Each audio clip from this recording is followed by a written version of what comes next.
Buenas noches, bienvenidos y bienvenidas a Con todo respeto, el programa de debate y análisis del Canal 44, aquí en la Universidad de Guadalajara.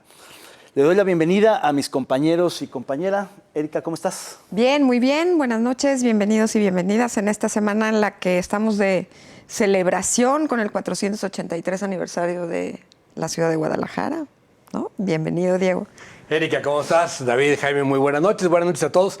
Pues sí, la ciudad cumple 483 años. Así es. Siempre veíamos el 500 como lejanísimos y cada vez está más cerca. Cada vez está más cerca. El próximo viernes, el cumpleaños de la ciudad. Gracias por acompañarnos. Y como todos los martes, David, hay nota y tiene que ver con Trump. Siempre. Creo que este programa se está un poco especializando, pero vamos a arrancar justamente con una decisión del presidente Trump sobre los aranceles impuestos al mundo entero. Dice, la Unión Europea y Canadá prometieron una respuesta firme a los aranceles de Estados Unidos sobre el acero y el aluminio anunciados por el presidente Donald Trump, una medida que golpea, por supuesto, también a México y Brasil. Después de que se pospusieron por un mes los aranceles generalizados del 25% que iban a imponerle a Canadá y México, finalmente Trump ahora sí decretó, para entrar en vigor inmediatamente, estos aranceles a dos insumos, a dos importaciones muy importantes de Estados Unidos, como son el acero y el aluminio, pero parejo para todo el mundo, ya no solo para sus socios comerciales directos o vecinos, sino para todo el mundo entero, y eso pues ha sacudido no solo los mercados de este metal, sino de otros metales como el oro y el dólar.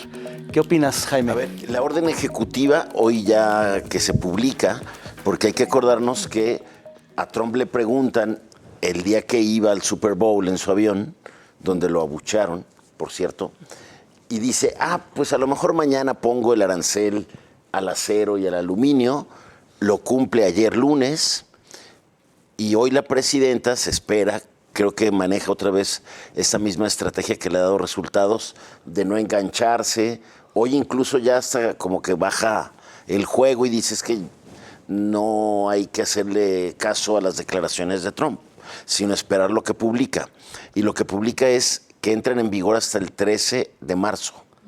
Entonces dice, hay tiempo para negociar, para tratar de argumentar que Estados Unidos exporta más de lo que importa de aceros y aluminios. Entonces, pues si le ponen una medida igual, pueden salir pues más afectados los productores de estos materiales allá en Estados Unidos. Hay que ver entre sumas y restas, entre balanzas comerciales qué va a pasar, pero sin duda pues sacudió otra vez al mundo. Creo que buena respuesta también hoy de Sheinbaum, ¿eh? Sí, creo que la presidenta ya le encontró el tono. Ya le agarró el... ¿Tú cómo lo estás viendo, Erika? Pues bien, creo que, coincido en que los analistas más destacados también mencionan la cabeza fría y la buena toma de decisiones de la presidenta, que por cierto le dura un mes, ¿no? Es el plazo mismo que le ponen. 3 de marzo. Exacto. Y no sé qué tanto te aguante sea tan buena estrategia que tengas cabeza fría de manera inmediata para aguantar un mes, ¿no? Cuando se supone que tendría que ser a un corto, mediano plazo. Y no sé para qué nos alcance en un mes. Sí. Eso es una realidad, ¿no? Este discurso de la inmediatez, ¿no? De ver qué tuitea el fin de semana o qué pone en su red social el fin de semana, a quién se le ocurre, qué tipo de arancel se le ocurre el fin de semana, con quién se enoja, con quién despierta de buenas, para que entonces tengamos una manera de reaccionar, pues ya me parece que es un tema de bote pronto, ¿no? Evidentemente hay mucho nerviosismo en la industria de la construcción, por lo que yo he visto, por el aumento del precio en el acero, que es indispensable para esta industria y que seguramente encarecería aún más el acero, que ya venía subiendo desde la pandemia, ¿no? De manera demencial. Entonces, pues yo no sé qué tanto, ya incluso analistas económicos dicen quién sabe qué tanto hay que creerle al presidente Trump o no. Justo hay como dos ¿Qué hay Trumps, que hacer, ¿no? ¿no? El que declara, el que tuitea, el que hace todo eso y el que firma decretos ejecutivos, sí. ¿No, Diego? A ver, si lo está planteando a un mes es porque quiere arreglar el mercado en este mes, ¿no? Es decir, ahorita no hay nadie que haya sufrido un aumento. lo hizo, acuérdate que ya lo había hecho, poner aranceles y duró muy poco, porque son 70 y tantos mil empleos que se perdieron en Estados Unidos en un mes por los impuestos al acero. Es decir, el acero en Estados Unidos es muy importante. Es muy importante la producción interna como el consumo externo. O sea, es el principal demandante junto con China de acero. Cuando la industria de la construcción de China y Estados Unidos crece, el precio del acero se va al techo, ¿no? Entonces, si lo frena, lejos de generar un ciclo positivo, va a ser un ciclo negativo. Entonces, yo creo que no vamos a ver el arancel, como no vimos nosotros. Vamos a ver de aquí al 13 de marzo, que entre en vigor, un reacomodo en ciertos apretones, sobre todo a los principales exportadores de acero. Y luego también hay los que exportan acero terminado, como sería el caso aquí en Jalisco, la principal empresa exportadora de acero terminado de México a Estados Unidos es Recal, ¿no? Exporta edificios enteros a Nueva York, ¿no? O sea, no es una empresa muy grande. Y hay otros que lo que exportan son, producto o laminado, ¿no? Acero en lámina, o en pellet, ¿no? Entonces también yo creo que va a regular esos mercados, ¿no? Es decir, ¿quién le conviene ponerle arancel y quién no? Y cuál es la industria que quiere él fortalecer en Estados Unidos.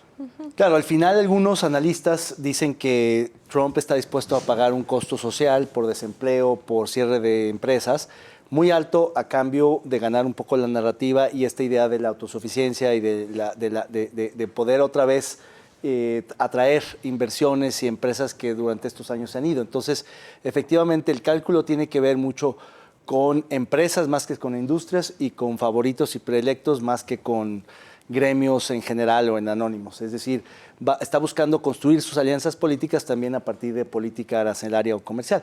Vamos a ver, efectivamente todavía falta tiempo y seguramente van a ocurrir muchas cosas durante este mes. Lo cierto es que nadie nunca en la historia económica reciente había jugado con los aranceles o este tipo de decisiones unilaterales, rompiendo y violando abiertamente los tratados comerciales como este presidente. Ya no hay apuestas, pero yo apostaría que no van a entrar en vigor. A ver, ya tiró, vamos, ya tiene otro plazo límite que es el 12, pero vamos a esperar a ver qué sucede el 1 de marzo. El 3 de marzo, ¿no? El 3 de marzo, cuando se cumple el primer plazo, ahora que ya mandó la advertencia de no, a mí no me gusta, creo que no es suficiente lo que están haciendo en ambas fronteras. No me está gustando. O sea, así va a estar. Le gusta bueno, apretar, pues, le gusta jugar. Le gusta jugar. Bueno, vamos al siguiente post en la cuenta de X a propósito del conflicto de Medio Oriente.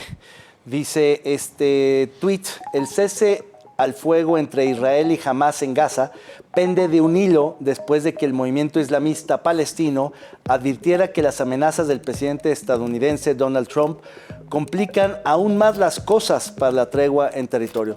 Se refiere fundamentalmente a la propuesta del presidente de Estados Unidos que propuso desalojar la Franja de Gaza, mover a todos los pobladores, a todos los gazatíes, a Jordania, a Egipto o a otros países que lo admitan y reconstruir la franja para convertirla en una ribera de lujo nueva en el Mediterráneo.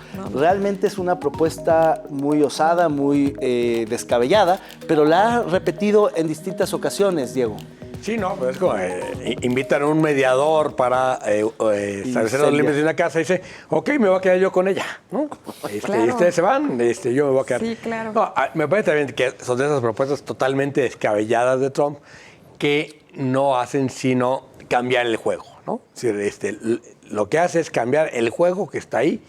Hoy los gazatíes tienen que defender estar en el territorio, ya no ganar la guerra. Como ya sea. Tienen, o sea, un frente, otro frente abierto, ¿no? que es enorme. Y me parece que de eso se trata. No, yo no creo que pueda, es decir, de que Jordania y Líbano vayan a decir sí, como no, que se vengan acá todos los. Ya dijeron todos que no. Ya dijeron todos que no. No hay manera. 2 millones de. Pero la misma cara de Netanyahu cuando lo estaba diciendo Trump. Pero ¿de qué se trata, no? Es esta misma táctica de Trump de decir disparates que luego ganan la agenda. Como Rafael Avión. No, ese no fue Trump. Algo por el parecido. estilo. Algo parecido, ¿no? Sí. Gana agenda, gana debate, todo lo que tardan los involucrados en decir que no es una buena idea. Y luego él dice, no, pero sí. Y otra vez va y gana tiempo. No, gana la tiempo. segunda temporada. Claro, es cierto justamente que les abre otro frente que no estaba ahí. Nadie había cuestionado la legitimidad y, digamos, la posesión del territorio y ahora ya está abierto ese tema, ¿no, Pero Erika? mira, hay un video en redes sociales que circula de su nuero, el Jared, el que está Jared casado. Kushner. Ajá.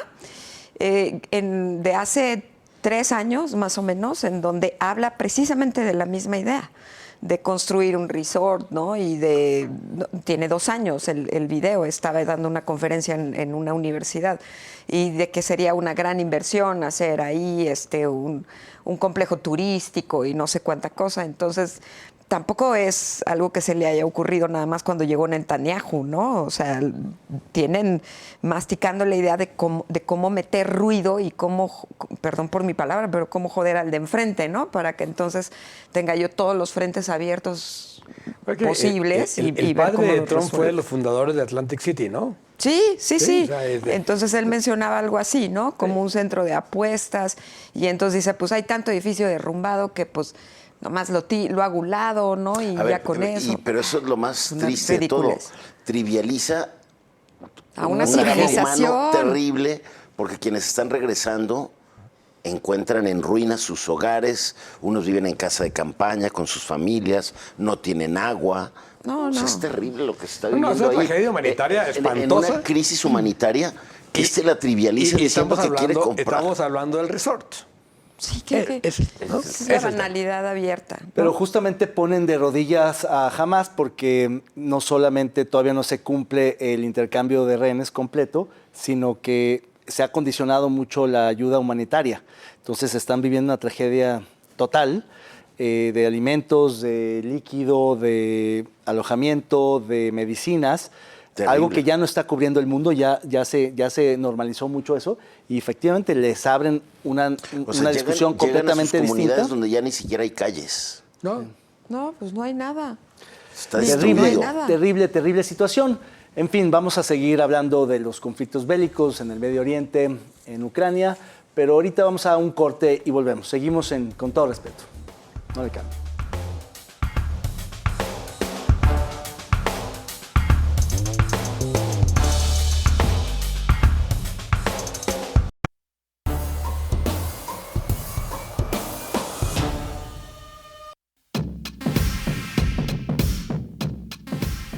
Los comités de evaluación enfrentaron presiones de jueces y políticos para incluir candidatos afines en las listas para la próxima elección judicial. La presidenta Sheinbaum respaldó a los evaluadores, instándolos a mantener la objetividad.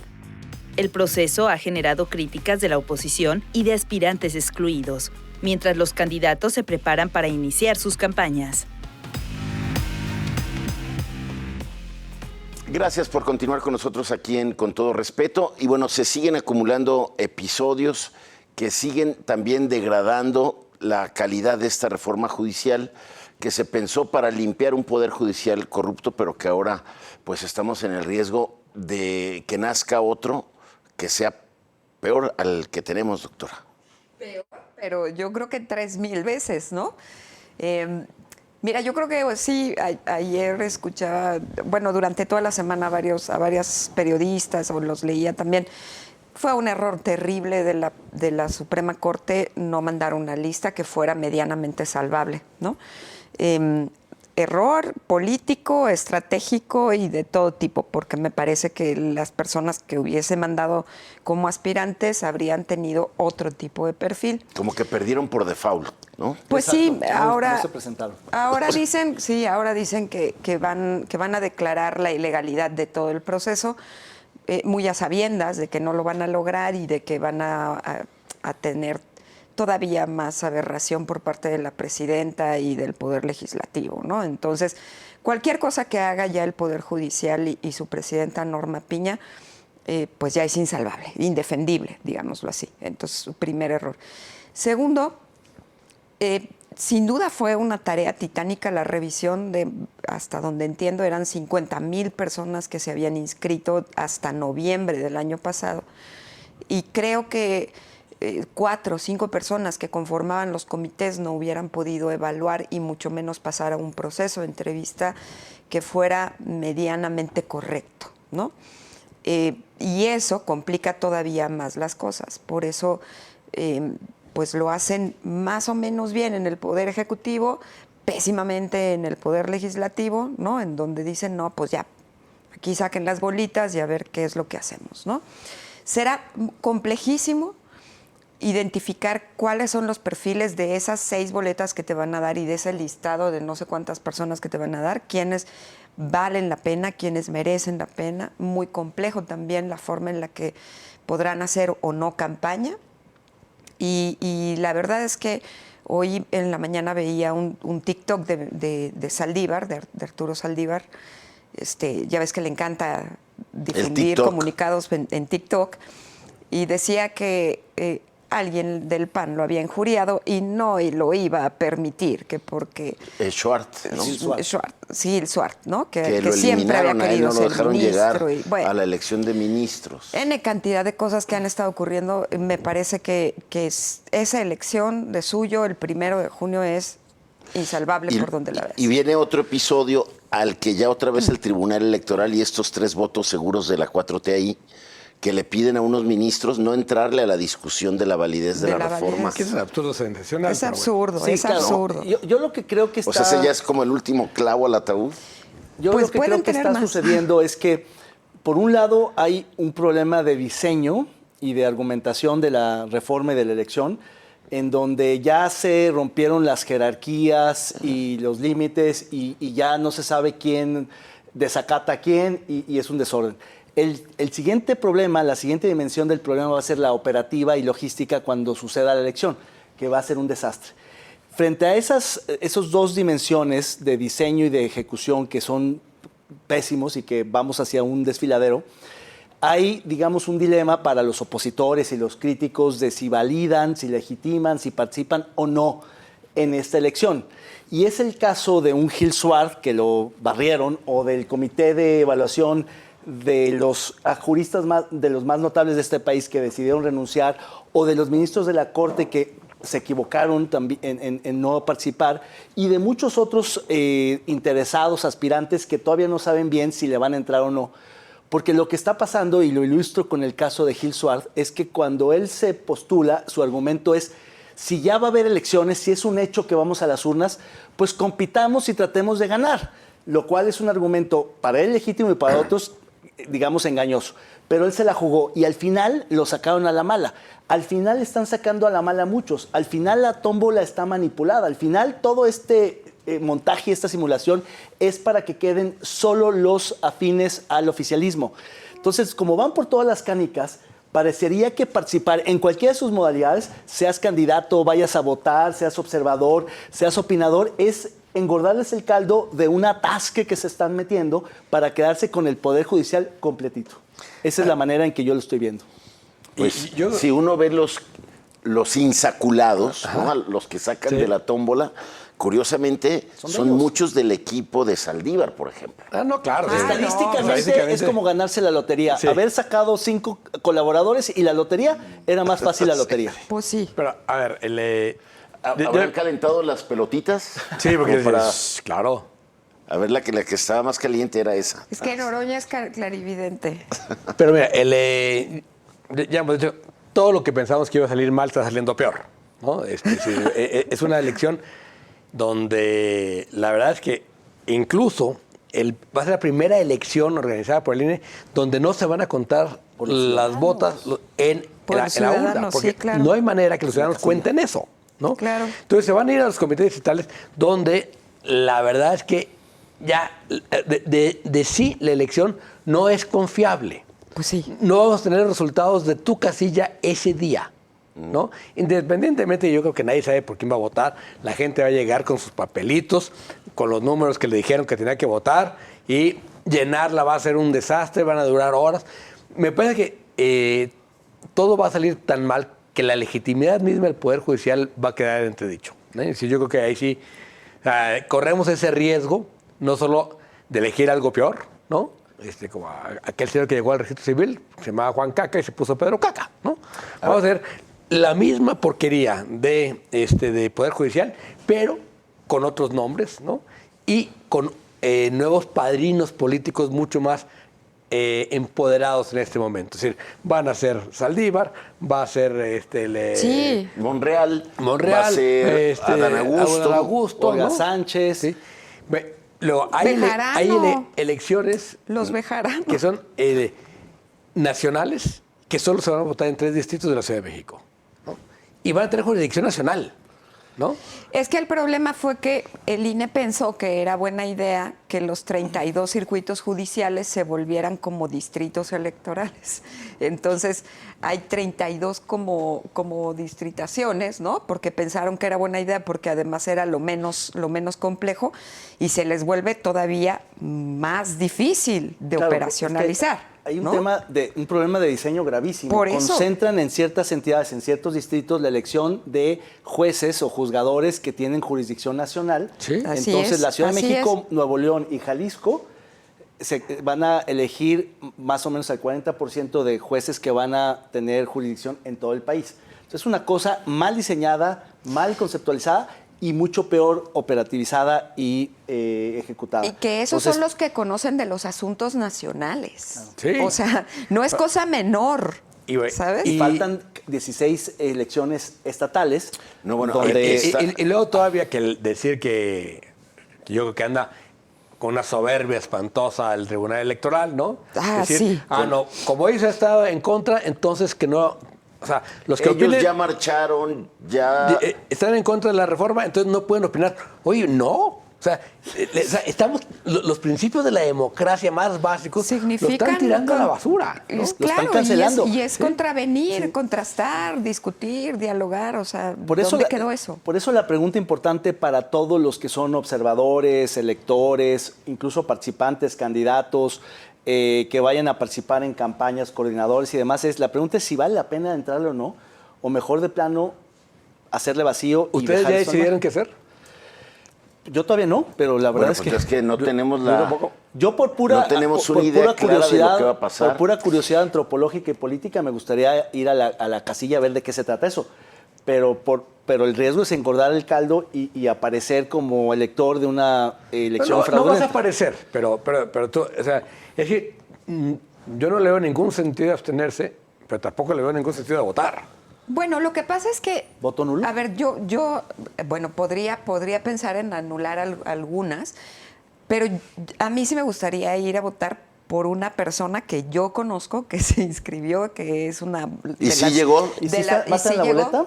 Es de las mejores abogadas feministas de este estado, que se Bueno, llama pues ahí Erika tienes una buena Córdoba, motivación. y mi motivo es ir a votar por ella, a ver. porque sé que ella va a llegar a hacer las cosas con conciencia e Esperemos que por lo independencia, menos en donde votemos... pero las demás a lo mejor las anulo. Esperemos que por lo menos donde votemos haya un perfil así. Pues sí.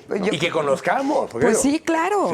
Si tú no me dices quién es Erika Córdoba, Y luego su código para que Claro, no te vayas a claro. equivocar y se lo des a alguien más, porque... Muy bien. Numeritos. Bueno, pues vamos a seguir hablando de este tema. Está la discusión de la validez o no de la reforma electoral, donde ya el Tribunal Electoral está pidiendo que los que están en contra no voten como para asegurar que no pase y seguir con todas estas votaciones facciosas que ha habido ahí en la Corte para que la reforma judicial esté avanzando. Pero vamos ahora a otro tema. Apareció en su rueda de prensa anual el hombre más rico de México, Carlos Slim, para opinar de Trump, para opinar de la reforma judicial, que pues muy sutilmente de alguna manera la descalificó al decir que lo que se necesita en México es la división de poderes. Veamos.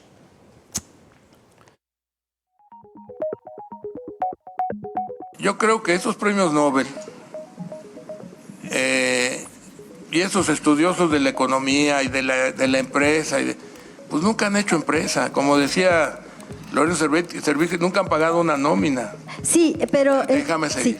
Sí. Entonces, bueno. Entonces ellos de repente se les ocurrió decir que estamos en la globalización y hay que comprar donde es más barato. ¿Y qué le pasó a Estados Unidos?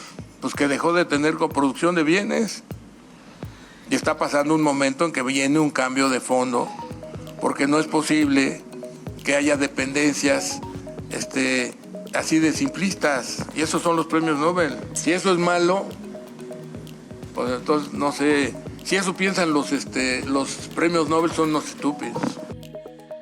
Bueno, pues ahí está Slim, que se enojó. Aparte de lo que comentamos, pues también se peleó con los premios Nobel, doctora.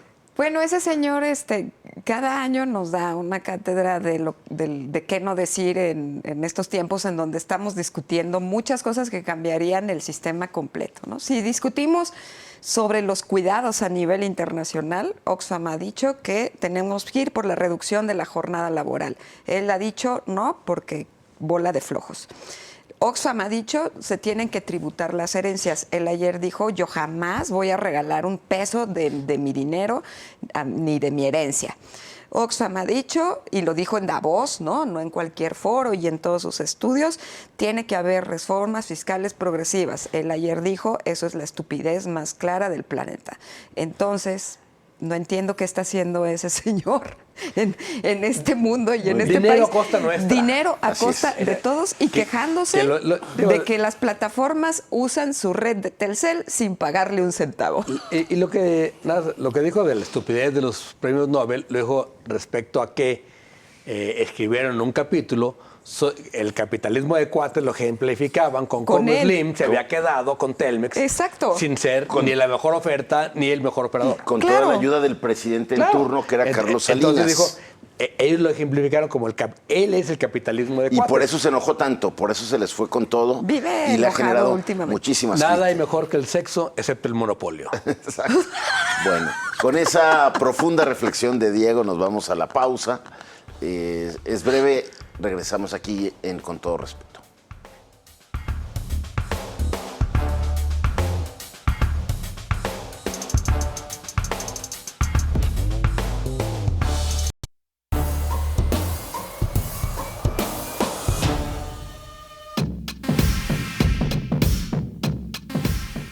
Fuerzas federales desmantelaron un campamento de adiestramiento criminal en una zona despoblada de Teuchitlán, Jalisco.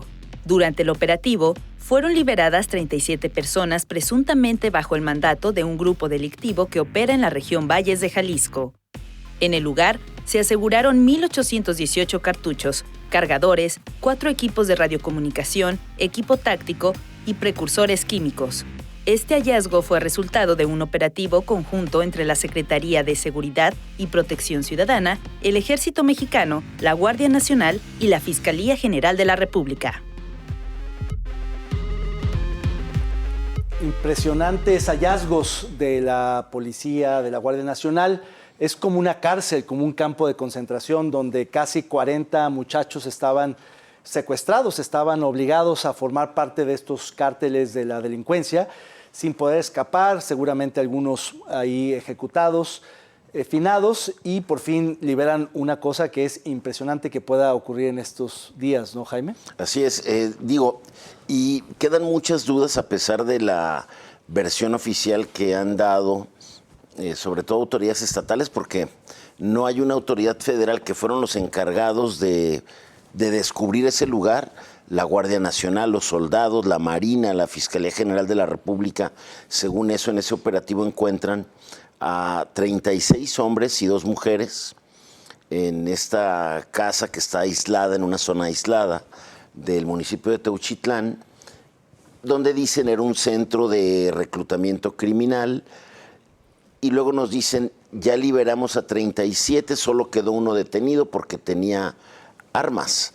Entonces, si analizamos bien de dónde eran los que estaban ahí, que es la única información como clara que han dado, había 7 de Jalisco, ninguno de la región. Unos eran de Guadalajara, otros eran de Tlaquepaque, la chica era de una zona de la costa, de Cihuatlán, creo. El grupo más numeroso era del Estado de México, había 3 de Veracruz, en fin, de 11 entidades distintas que estaban ahí. ¿Cómo llegaron? La versión oficial es que todos les ofrecieron empleo y llegaron a la central, no de Tlaquepaque, sino de Zapopan.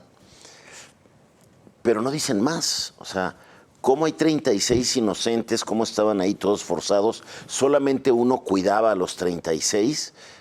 digo, como que quedan muchas dudas, No cuadra, muchas no cuadra. preguntas en esos centros que cada vez, no es el primero que encontramos en Jalisco. Hay varias historias. Diego, de tú esas. escribiste sobre un caso parecido, mucho más cerca, El ¿no? 17, el de Tala, que es muy cerca, es en la misma zona Valles. Es decir, Es en esa misma zona. Estaba un poquito arriba en Ahuesculco, ¿no? Ya en la zona, digamos, de la parte sur del bosque de la Primavera, aunque ahí ya no es área protegida, donde se encontró el campamento. Y sí, digamos, coincide con que el tipo de reclutamiento a través de ofrecimiento de trabajo, sobre todo en redes sociales, ¿no? Y coincide también en que la mayoría eran, los que están ahí son inocentes.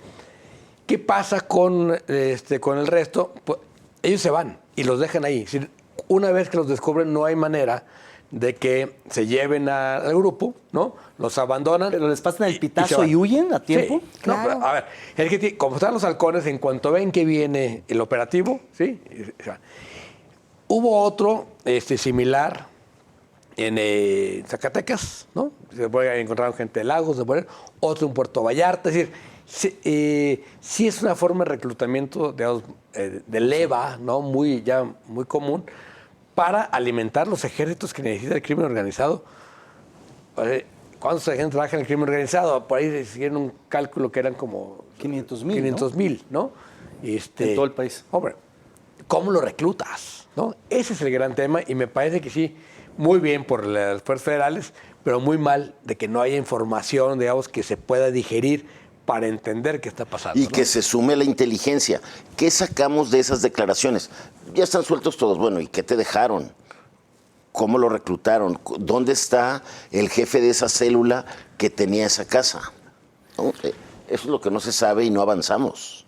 Pero no es la primera cosa que pasa en Teuchitlán, ¿no? No. O sea, es ya En la hay región varias. Valles en general, donde está Tala, Sí. está Teuchitlán, está Ameca, Etzatlán. ellos estaban más en el municipio de Teuchitlán, pero pegados al poblado de La Vega, ¿no? Sí. Sí. Que de ahí está la cortina de la presa, ¿no? Y sí, a ver, yo empecé a ir ahí a ver fichas de desaparecidos hace 15 años, ¿no? Pues en Tala fue En Tala. como la primera comunidad donde se advirtió cómo estaba de grave el problema de las desapariciones. Acuérdate que ahí, hace 10 años, hubo una misa donde el párroco decía, a ver, aquí cada vez viene más gente a contarme que no tiene a su hijo, que le desapareció párroco su que sobrino. escucha en varias confesiones, y entonces decide hacer una misa el domingo, ¿no? Exacto. Y traigan las fotos de desaparecidos. Es el primer mural de desaparecidos. Wow. Y luego hay que mover al cura, ¿eh? El cura lo tuvieron que mover del lugar porque inmediatamente empezó la presión del crimen organizado. Exacto. Pero bueno, a ver, yo coincido con Jaime, dice, tiene que salir más información. Yo espero que la tengan, aunque no nos la den, ¿no? Sí. Pero que sí la procesen Sí, de una manera más inteligente, sí, ¿no? sí, claro. Y bueno, ahí yo creo que si lo analizamos a complejidad desde la lógica de cómo reclutan y lo poco que sabemos sobre eso, que si son empleos que ofrecen sueldos muy altos, algunas cosas relacionadas con la tecnología, con la informática. Se hablaba también de ingenieros o ingenieras químicas, ¿no? Que estudiantes que estaban también siendo reclutados. Es decir, yo creo que todavía nos hace mucha falta comprender qué hay abajo y cómo se mueve socialmente hablando. Cuando la presidenta habla de las causas, o desde que el presidente López Obrador hablaba de las causas para combatir estos problemas, nunca se nos especificó claramente cuáles eran las causas y las teníamos que inferir, concentradas en la desigualdad y la pobreza, y la ¿no? desigualdad. Y la desigualdad. Claro, pero hay otras más, ¿no? Muchas más. Hay muchísimas más que abajo se entrelazan, se imbrican, que tienen que ver también con un modelo aspiracionista, ¿no? En términos de la vida y demás. Y parte de la estrategia que comienzan a idear para que estos jóvenes o estas personas no terminen siendo reclutadas es la eliminación del examen de ingreso al sistema de educación media superior, que en la Ciudad de México ya lo eliminaron. La UNAM y el Politécnico tuvieron que decir, pues vamos por todos, ¿no? Un poco lo que ya hace la Universidad de Guadalajara al decir cualquiera que aspire a educación media puede entrar. Pero eso es una cosa pequeña dentro de las muchas otras cosas que tienen que cambiar. O sea, no te sirven solo los estudiantes en las escuelas o en los planteles si no hay cosas en el contexto que se transforman, ¿no? Entonces me parece que hay muchísima chamba por hacer en términos de la comprensión sociológica y antropológica del entorno, ¿no? Yo una vez que a propósito de aquel campamento y de algunos otros que descubrieron aquel entonces, le pregunté a un amigo de temas de seguridad, ¿cómo es posible que se monte una casa de seguridad con decenas de personas, los adiestren para muy distintos trabajos y funciones, desde el que va a hacer una llamada en un call center para extorsionar, hasta un sicario que le entra al tema, hasta, en fin, muchas cosas? ¿Cómo es posible que nadie, o que tarde tanto en que se filtre la información, en que alguien delate, o con inteligencia? Ese es parte de lo que no terminamos de entender, cómo son, digamos, formaciones muy herméticas. No los dejan salir, están enclaustrados, no tienen comunicación. Bueno, se puede ver desde otra perspectiva. Es el poder de movimiento y de impunidad que hay para que estos grupos logren esto. Y también te da un patrón de la dinámica de las desapariciones. Cómo agarran a las personas y se las llevan lejos de sus comunidades. Y las ponen en sitios donde ni siquiera saben dónde están. Sí. O sea, por tanto, te llevan... Pero ¿por qué el gobierno no tiene control territorial? Ese es el tema, ese es el tema. está. Y por tanto también no podemos seguir diciendo que las personas que desaparecen es porque andaban en algo, ¿no? Exactamente. Es decir, desmantelar los estigmas sobre el fenómeno de la desaparición y las personas que desaparecen es vital para entender el problema social. El primer caso de los cuerpos en los arcos del milenio del 2011. Sí, claro. Eran inocentes. Sí. Que iba un albañil saliendo de la obra en su bicicleta, lo agarraban, porque había que tener una cuota para calentar la plaza. ¿Te acuerdas que sobre todo fue en los actos del milenio y luego hubo otros cuerpos en Tlahuacán que al mismo tiempo liberan en Tala? Había otros 12, 14 que estaban amarrados y que los abandonaron ahí. Los abandonaron vivos. Y era una venganza, digamos, para vengar una acción de los torcidos, ¿no? La resistencia. Entonces todavía no existía ni siquiera el cártel Jalisco. La resistencia dice, pues agarra y vamos a hacer como que matamos a tantos de ellos. Agarra parejo, ¿no? Así es. Y terrible. matan inocentes, por supuesto. Sí, Terrible, claro. terrible situación, pero bueno, seguiremos comentando sobre esto, pero veamos esta sección gustada. Pónganle el nombre, veamos. Los curadores más experimentados de Con Todo Respeto han preparado esta exquisita pieza de arte visual. Somos gente de trabajo, que venimos de la cultura del esfuerzo y que estoy orgulloso de estar en el lado correcto de la historia, pertenecer a la 4T, y eso les duele. A lo mejor les gustaría que anduviera yo de guaraches.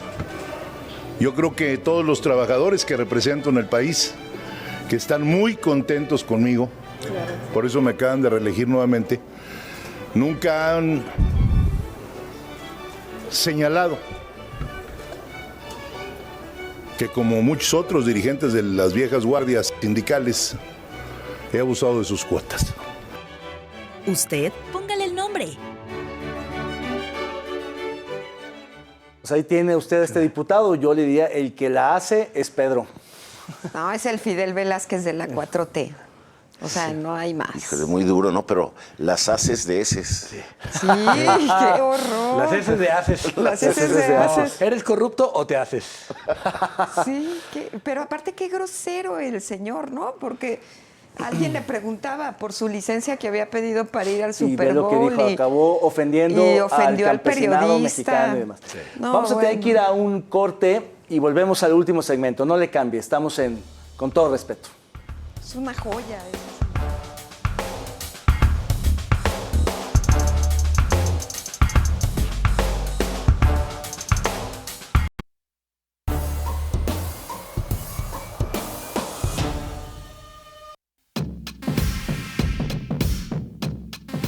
El general Salvador Cienfuegos Cepeda, exsecretario de la Defensa Nacional, reapareció públicamente durante la conmemoración del 112 aniversario de la Marcha de la Lealtad en el Castillo de Chapultepec, evento encabezado por la presidenta Claudia Sheinbaum. Cienfuegos ocupó un lugar en el templete junto al gabinete presidencial. La presidenta Sheinbaum justificó su asistencia, señalando que obedeció a protocolos militares establecidos para este tipo de ceremonias. Gracias por continuar con nosotros aquí en Con Todo Respeto. Efectivamente, reapareció después de que en diciembre del 2020, si mal no recuerdo, iba en un viaje con su familia, sus nietos, a Disneylandia y fue detenido, acusado de tener nexos con el narcotráfico, una investigación de la DEA. Hay negociaciones de alto nivel, porque para Andrés Manuel significaba pues un gran problema que detuvieran a un exsecretario de la Defensa cuando todo el gobierno de Andrés Manuel se recargaba justamente en el sector militar, Diego, ¿no? Sí. Entonces lo sueltan con la idea de que aquí iba a continuar la investigación y aquí llega y lo exoneran de inmediato. Lo exoneran de inmediato y a él lo que parece es una muestra más de cómo el ejército está empoderando, es decir, sacarlo a pasear, ¿no? Porque realmente lo habían dejado guardadito, ¿no? Y lo sacan a pasear justo en este momento donde está el ejército adquiriendo mucho mayor fuerza, ¿no? Cuando está esta relación regresando la colaboración con Estados Unidos, con la Marina, el ejército lo hace aparecer, me parece... Es un mensaje. Diríamos que se le están trepando las barbas, pero ¿cómo se diría en el caso de Sheinbaum? Se le están trepando los aretes, ¿no? Los aretes. Y en el mero día de la lealtad, ¿no? Sí. En donde ¿La lealtad de quién a quién? Exactamente, exactamente. Y hubo fotos bien poderosas, muy bien logradas, Bueno, pero el mensaje tan es así simbólico que les tuvo, molestó. que tuvo que salir a dar una explicación No, ayer van la 2 presidenta. días, van 2 mañaneras Sí, le en están las pregunte que y están pregunte. pregunte y ella pierde el control, ciertamente se molesta con una reportera de Proceso que desde el día de ayer en la mañanera le estuvo preguntando por qué lo llevaba y le dijo, mañana te voy a traer al fiscal Gertz para Manero. que te dé explicaciones. Acto seguido, hoy en la mañanera lo llevó para darle explicaciones, ¿no? Que está exonerado. Al fiscal independiente. Sí, claro. Claro, sí, pero lo llamamos cuando que queramos. está exonerado, ¿no? Y a la misma reportera. Entonces, saberle... Una cosa es el mensaje simbólico y lo que justifiquen, pero para mí es más sintomático haberle dedicado 2 mañaneras completas seguidas a explicar por qué tenía que haber estado ahí, ¿no? Cuando los propios documentos que los periodistas revelaron dicen que sí había causas fuertes para poderlo retener, pero que un elemento o una cuestión diplomática obligaba a regresarlo Fue una al negociación país. de Andrés Manuel Eso está directo escrito. Con Trump. Con Trump. Pero eso está escrito en un documento de los Estados Unidos. Entonces, Oye, ¿qué David, más? y hay que recordar cómo en ese 2020 que lo regresan y aquí se exonera, la DEA protesta explícitamente. Entonces, lo que Sí. sigue en este caso, y por andarle moviendo el pandero, pues va a salir alguien de la DEA que va a decir, no, a ver, había elementos y no hicieron caso. Pero sí, a mí me llama la atención esta forma eufemística de justificar quién manda en este tipo de eventos, que por razones protocolarias del ejército tenía que aparecer. No, el ejército le dijo, así nos vamos a sentar, señora presidenta, le guste o no. Y eso, por supuesto, es una muestra de poder, de autonomía y de desacato, de alguna manera, a algo que políticamente es incorrectísimo. Esto le desacomodó el tablero a todos, ya lo dijiste, Erika. Dedicarle el tiempo que le dedicó 2 días seguidos a justificar Sí, algo ya. que no tiene justificación me parece un despropósito descomunal. Yo no había visto que tenía que ver también con, digamos, la confianza que le tiene el gobierno americano, claramente mayor a la Marina que al Ejército, y es parte de la militarización y del militarismo, porque el Ejército no solo está ocupando mayores atribuciones, mayores recursos y demás, sino que hay una suerte de orgullo y de empoderamiento de los militares por ser militares, por ser, digamos, un sector más. Y eso es lo peligroso, porque hay una distinción clara entre una y otra cosa y las dos en este país están avanzando muchísimo. No es que los militares estén absolutamente subordinados, para mí este es un síntoma de su insubordinación, sino que además tienen cada vez más funciones, recursos, espacios de poder en el país. Y hay que acordarnos, este episodio fue el que empezó a enfriar la relación de cooperación en temas de combate al narco entre el gobierno de México y de Estados Unidos desde el 2020. Claro. Y como lo comentaba Diego, ¿cómo se recuerda este caso cuando tenemos la presión de Donald Trump y cuando hay ya un permiso de la presidenta al Senado, al Congreso, para que pueda entrar un grupo de 10 capacitadores? De la Marina, sí, que en realidad son los que van a dirigir los operativos. ¿no? Claro, ¿No? por supuesto. Y el tuit de Trump de que hay vínculos del gobierno con el crimen organizado. Y cuando está también noticia y cuando está también ese señalamiento, en fin. Oye, pero la noticia de CNN ayer que no era solo un vuelo visto en el Mar de Cortés, sino que ya hay van toda 18. una serie de espionajes. Sí, que hay van toda una 18 serie sobre la de- frontera. De expediciones, ¿no? Por el espacio aéreo internacional. Sí, no, pero bueno, donde, pero que se violando el dejan ver. pero que donde se esos dejan ver. aparatos te pueden atraer información muy importante, ¿no? Habrá En fin, más de alguien nervioso en toda esa franja. muy nerviosos andan. Yo creo que Rubén Rocha Moya también anda muy nervioso. ¿Tú crees? Yo creo que sí. Incluye Sinaloa. Pobre. Yo creo que sí. Va a ser el primer bocado a Trump para que se calme. En fin, vamos a cerrar el programa con un tema local que tiene que ver con la movilidad y esta serie de experimentos. Y son experimentos porque el gobierno estatal así los presenta. Dice, voy a experimentar en López Mateos para ver si fluye el tráfico. Ahora están experimentando en Lázaro Cárdenas, que como todas las entradas a la ciudad, se colapsan. Yo no sé cuándo la va a hacer en Vallarta también y qué experimento hará, pero bueno, escuchemos.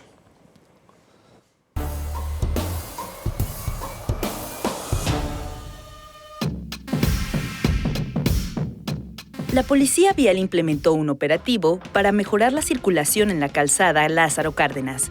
Este operativo consiste en el cierre temporal de los accesos a los carriles centrales desde las laterales de la avenida, con el objetivo de evitar la saturación vehicular en los carriles centrales.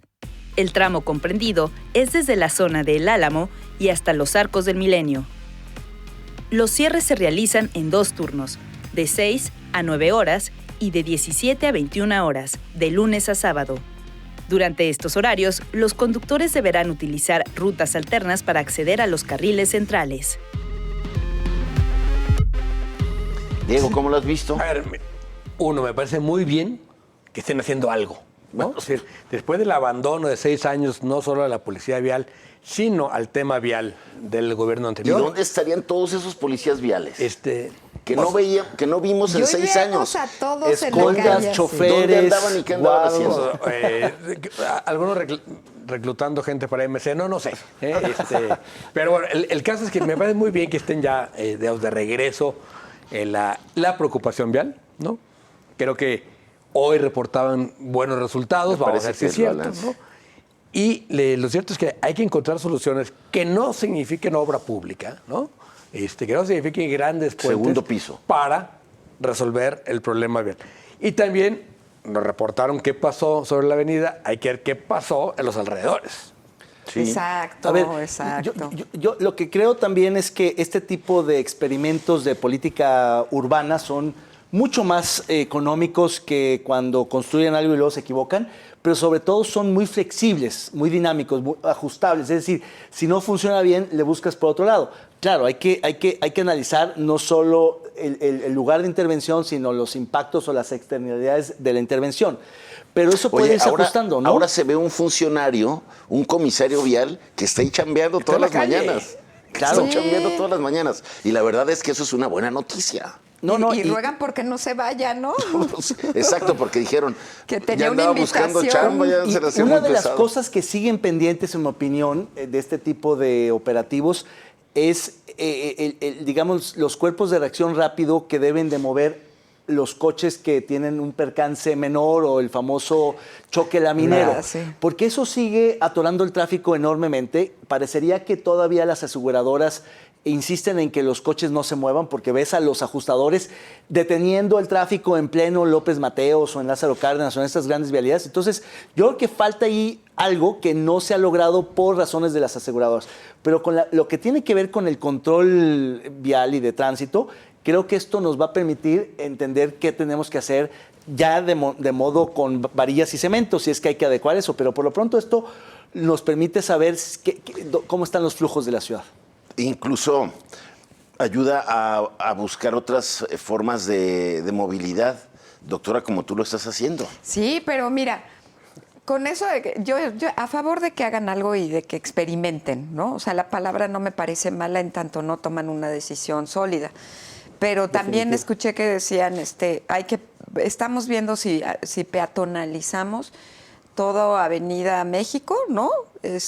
Hasta, no sé, pasando a de Chapultepec. Sí, Era de Del Chapultepec. Polo Norte a Novedades Berta, dijo Lo Lemos, para los que somos de acá. o sea, no le haga caso, ¿De dónde? ya evidenció ¿Chapultepec? la edad que Ah, tiene, bueno. mi amigo. Entonces usted no piense mal.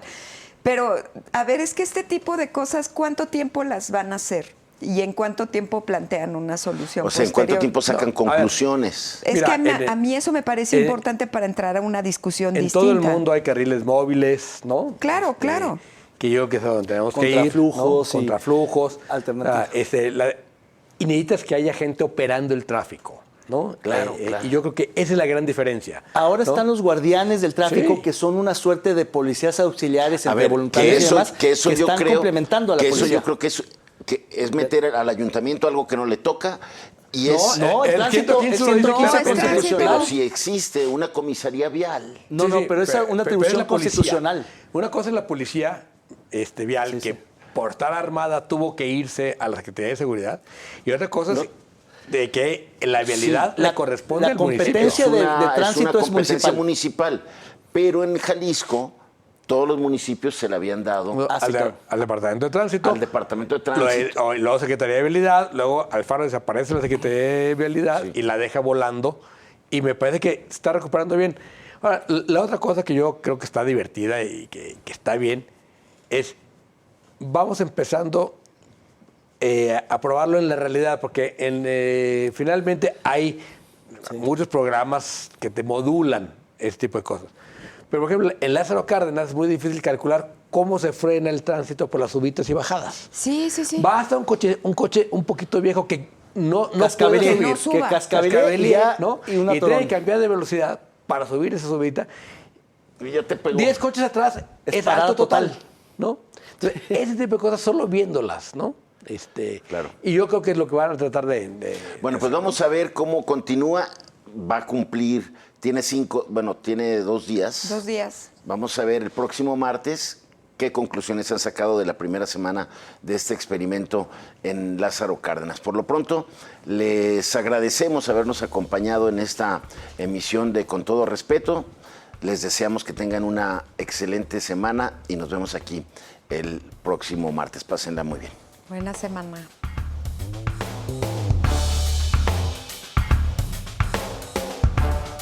¡Hasta liberar!